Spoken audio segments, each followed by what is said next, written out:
मैं राहुल सिंह गुर्जर, प्रदेश प्रवक्ता, राजस्थान पंचायती राज एवं माध्यमिक शिक्षक संघ। आज राजस्थान पंचायती राज एवं माध्यमिक शिक्षक संघ के जिलाध्यक्ष के नेतृत्व में जो बीएलओ को एसआईआर कार्य में लगाया गया है, उसमें जो अधिकारियों, उपखंड अधिकारियों द्वारा जो प्रताड़ना दी जा रही है, उसके विरोध में आज मुख्यमंत्री, मुख्य सचिव और शिक्षा मंत्री के नाम जिला कलेक्टर के मार्फत ज्ञापन दिया है।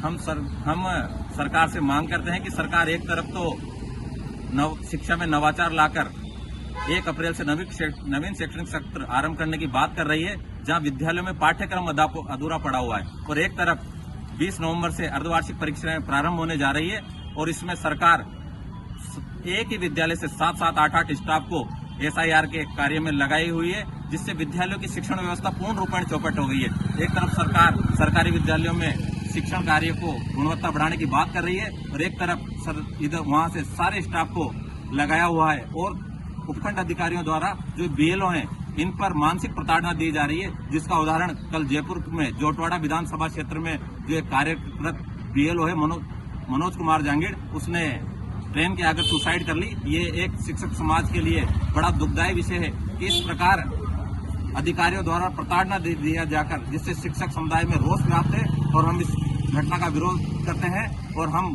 सरकार से मांग करते हैं कि बीएलओ और सहित सहायक बीएलओ के पद से शिक्षकों को मुक्त रखा जाए, और जो शिक्षकों का मुख्य कार्य शिक्षण कार्य उसमें ही लगाया जाए, नहीं तो हम इस आंदोलन को पूरे प्रदेश में फैलाएंगे।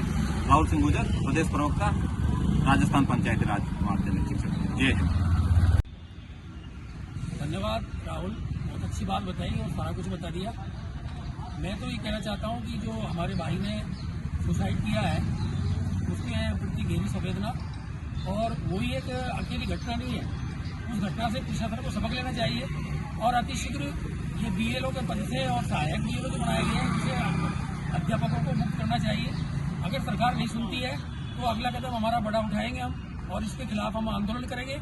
ये आखिर वजह क्या है? जो भी काम पड़ता है मास्टरों से क्यों कराया जाता है? और अधिकारियों की दादागिरी देखिए कि एक झूठा सा सस्पेंशन का लॉलीपॉप दे करके, डरा करके, धमका करके और मास्टरों से काम निकलवा रहे हैं, तबकि अन्य कर्मचारी भी इस जिले में, क्या राजस्थान में बहुत हैं, उनसे काम नहीं करवाया जाता। रात की ही घटना है, भारतीय नदी में एक बीएलओ रात के 8 बजे बीएलओ का कार्य कर रहा था एसआईआर का, तो वो नाली में पैर जाने की वजह से उसका फ्रैक्चर हो गया। उठा के उसको माधोपुर लाए और उसका इलाज करवाया, और वो घर पर है। ऐसे कितने ही प्रताड़ित अध्यापक हैं जो बेचारे कह नहीं पा रहे हैं। काम नहीं होता तो ये कहते हैं काम नहीं कर रहे, काम कर रहे हैं तो कहते हैं सही नहीं कर रहे, सही करते हैं तो कहते हैं कि भाई और करो। आखिर इसका अंत क्या है?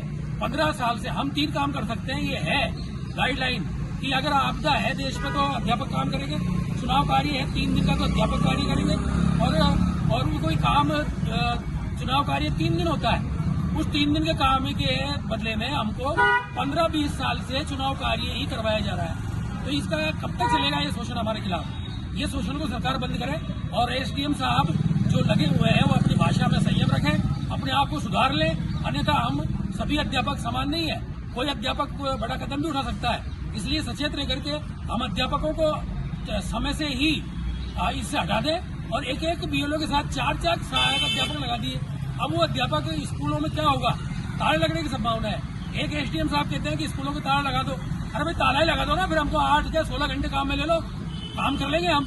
लेकिन ये भाषा सही नहीं है, एक तो भाषा सही नहीं है, और हम मास्टरों को प्रताड़ित किया जा रहा है बुरी तरह से। तो सहायकों को भी हटाओ और बीएलओ पद से भी हटाओ अध्यापकों को, नहीं तो हम अगला कदम प्रांतीय निर्देशन में बड़ा उठाएंगे और अतिशीघ्र ही कोई ना कोई फैसला करवाएंगे।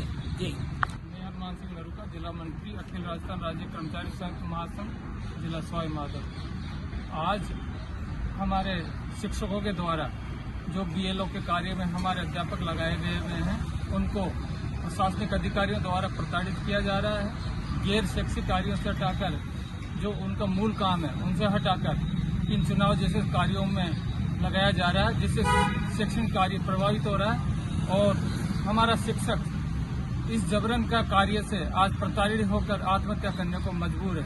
यदि इस तरीके का माहौल रहा तो महासंघ भी इस आंदोलन में उनके साथ खड़ा होगा, और आर पार की लड़ाई में इनके साथ तन मन धन से सहयोग करेगा। जय हिंद।